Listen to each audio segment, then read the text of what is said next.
Hello friends, today now topic is the second law of thermodynamics. आज का हमारा topic second law of thermodynamics के ऊपर है। अगर आपने पहला जो मेरा वीडियो है स्पॉन्टेनियस का और नॉन स्पॉन्टेनियस प्रोसेस वाला, तो प्लीज़ उसे आप देख लीजिए ताकि आपको मतलब सेकंड लॉ ऑफ थर्मोडायनेमिक्स में वो हेल्प हो। और उससे पहले हमने फर्स्ट लॉ ऑफ थर्मोडायनेमिक्स के बारे में पढ़ा था। तो फर्स्ट लॉ ऑफ थर्मोडायनेमिक्स क्या होता है? फर्स्ट लॉ ऑफ थर्मोडायनेमिक्स बताता है कि जो एनर्जी होती है ना तो वो क्रिएट होती है ना ही वो डिस्ट्रॉय होती है, बल्कि वो तो एक फॉर्म से किसी दूसरे फॉर्म के अंदर क्या हो जाती है, इजीली कन्वर्ट हो जाती है। वो हमारा फर्स्ट लॉ था। सेकंड लॉ क्या कहता है कि जैसा कि हमने स्पॉन्टेनियस प्रोसेस के अंदर पढ़ा था कि वो प्रोसेस जो मतलब इजीली कैरी ऑन हो जाते हैं और मतलब इजीली तो हो ही जाते हैं, साथ ही साथ अगर कुछ प्रोसेस नहीं भी होते हैं तो हम उनमें थोड़ी सी अमाउंट के अंदर एनर्जी प्रोवाइड करते हैं जिससे मतलब वो प्रोसेस कंप्लीट हो जाते हैं। जैसे कि हमने कुछ एग्जाम्पल भी पढ़े थे, वाटर का डाउनी हिल मतलब वाटर का पहाड़ से नीचे आना, ठीक है। और दूसरा मतलब जब हम मोमबत्ती को जलाते हैं तो उसमें भी हमें हीट, थोड़ी सी हीट उसमें रिक्वायर करनी पड़ती है और आगे उसमें जो प्रोसेस है वो अपने आप चलता है। So that second law of thermodynamics क्या कहता है कि जितने भी स्पॉन्टेनियस प्रोसेस होते हैं, स्पॉन्टेनियस प्रोसेस को हम नेचुरली अकरिंग प्रोसेस बोलते हैं।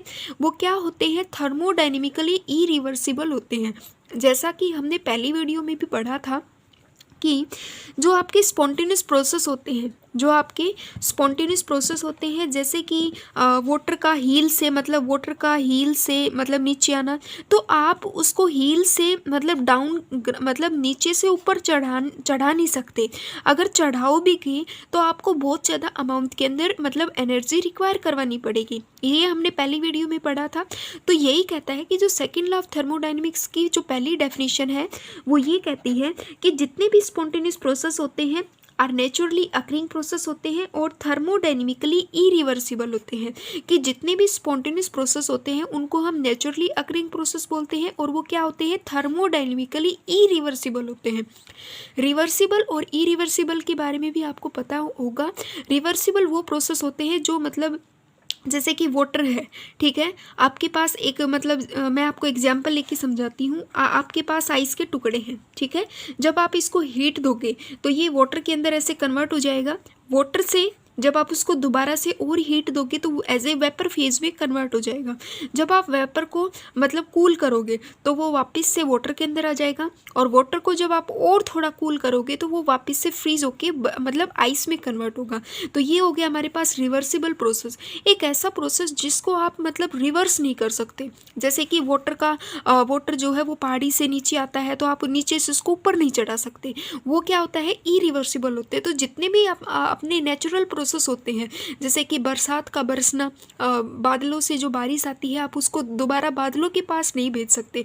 वो अगर होता भी है तो वो एज ए नेचुरल प्रोसेस के जरिए होता है, ठीक है।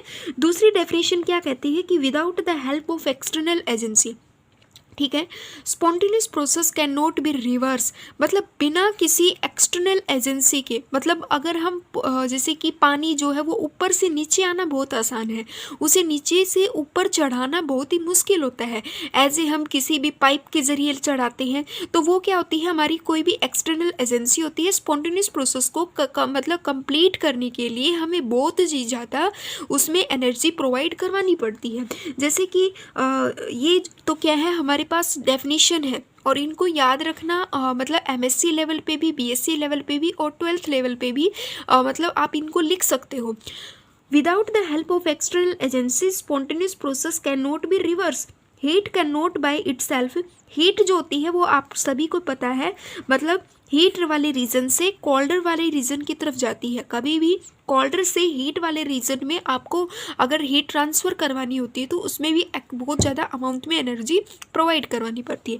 थर्ड डेफिनेशन क्या कहती है कि जो कंप्लीट कन्वर्जन होता है हीट का इनटू वर्क के अंदर, मतलब पूरी हीट कभी भी वर्क के अंदर आपकी कन्वर्ट नहीं होती है विदाउट लिविंग सम इफेक्ट। ये आपको पता होगा कि जब भी हम कोई प्रोसेस करते हैं तो उसमें थोड़ा बहुत वेस्ट हमेशा जाता है।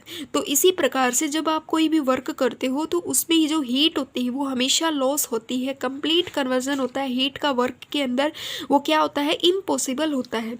जितने भी स्पॉन्टेनियस प्रोसेस होते हैं, थर्ड ये हमारी है फोर्थ डेफिनेशन है, all the spontaneous process accompanied by a net increase of the entropy. अब ये आता है कि जो एनोट्रोपी है वो क्या होता है, आपको नहीं पता तो मैं बता देती हूँ कि मान लीजिए आप अभी एक रूम में हो, जैसे कि एग्जाम्पल से मैं आपको समझाऊँ तो मान लीजिए कि आप अभी एक रूम में बैठे हो, ठीक है। अभी आप क्या हो, सिंगल हो। जैसे ही नहीं सॉरी कोई और एग्जाम्पल बताती हूँ। जैसे कि स्कूल के अंदर जैसे ही आप सभी की बेल बजती है, ठीक है, आप अपनी बसों से मतलब उतर के, और मतलब उस बस के अंदर क्या होते हैं, एवरी टाइप मतलब डिफरेंट क्लासेस के बच्चे होते हैं। तो वो क्या होते हैं कि सभी मतलब जब बस मतलब एक प्लेस पे स्टॉप होती है तो वो सभी उतरते हैं और उनमें क्या हो जाती है, ऐसे मतलब मिक्सअप हो जाता है। कोई ये नहीं बता सकता कि ये कौन सी क्लास का है। तो सभी जाके अपनी एक अरेंजमेंट क्लास के अंदर जाके क्या हो जाते हैं, बैठ जाते हैं, ठीक है। तो वो क्या होती है, एनाट्रोपी होता है। और मतलब वो एज ए एनाट्रोपी का एग्जांपल से मैं आपको समझा रही हूँ कि जैसे एनाट्रोपी का मतलब होता है कि यहाँ पे अब आप जिस क्लास में जाके बैठोगे उसमें सभी क्या होंगे कि सेम क्लास के बच्चे होंगे आप, ठीक है। और आप लोग सेम सब्जेक्ट के भी हो सकते हैं, ठीक है, सेम कास्ट के भी हो सकते हैं, डिफरेंट कास्ट, वो अलग मतलब वो कोई मैटर नहीं करता। एनाट्रोपी का मतलब ये होता है कि सभी क्लासेस में बच्चे बैठ चुके हैं, ठीक है। और अब क्या है कि जैसे ही आप सभी की बेल बजी तो आप लोगों ने क्या किया है कि एकदम से सभी बाहर निकल गए, तो सब फिर से मिक्स हो गए हो। तो इस प्रकार से आपकी एनाट्रोपी क्या हो गई है, इंक्रीज हुई है। मतलब मिक्सअप जो होता है वो क्या हुआ है, इंक्रीज हुआ है। सेम उसी प्रकार से जब आपकी बेल बजती है तो जैसे कि एक पीरियड के बाद पहला आपका इंग्लिश का टीचर आया, दूसरे में मतलब किसी और मान लीजिए साइंस का टीचर है, जैसे ही दूसरी बेल बजती है तो आपका इंग्लिश का टीचर किसी और टीचर के अंदर कन्वर्ट हो जाता है। तो जब वो बेल बजती है तो उस टाइम पे मतलब टीचरों की भी इंटरमिक्सिंग होती है, मतलब एक जो है वो दूसरे में चला जाता है, दूसरा तीसरे में। तो यही एनाट्रोपी का एग्जाम्पल एनाट्रोपी होती है, वो यही होती है।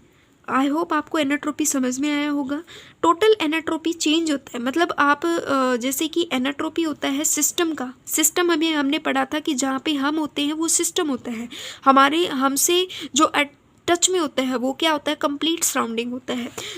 द एनाट्रोपी होता है यूनिवर्स का, जो आपका एनाट्रोपी होता है यूनिवर्स का वो कॉन्टीन्यूसली क्या होता रहता है, इंक्रीज होता रहता है। मतलब हमारे यूनिवर्स के अंदर ऑलवेज मतलब एनर्जी का एक्सचेंज ट्रांसफ़र ऐसा होता रहता है, और वहाँ पे जो मॉलिक्यूल्स की जो इंक्रीमेंट होती है और मतलब मिक्सिंग होता है वो भी क्या होता है, मतलब घटता बढ़ता रहता है। तो ये हमारे पास था second law of thermodynamics. Second law of thermodynamics ने क्या बताया है कि जो नेचुरल प्रोसेस होते हैं उनको कभी भी हम मतलब बिना किसी एक्सटर्नल एजेंसी के, मतलब बिना किसी एक्सटर्नल सोर्स के उनको हम रिवर्स नहीं कर सकते। मतलब किसी भी एनर्जी का यूज़ करके ही हम उनको क्या करते हैं, रिवर्स फॉर्म में लाते हैं। ये हमारे पास सेकेंड लॉ ऑफ थर्मोडायनेमिक्स था। आई होप आपको ये सेकेंड लॉ ऑफ थर्मोडायनेमिक्स समझ आया होगा। तो प्लीज़ वीडियो को लाइक कीजिएगा, शेयर कीजिएगा एंड सब्सक्राइब कीजिएगा। Thank you.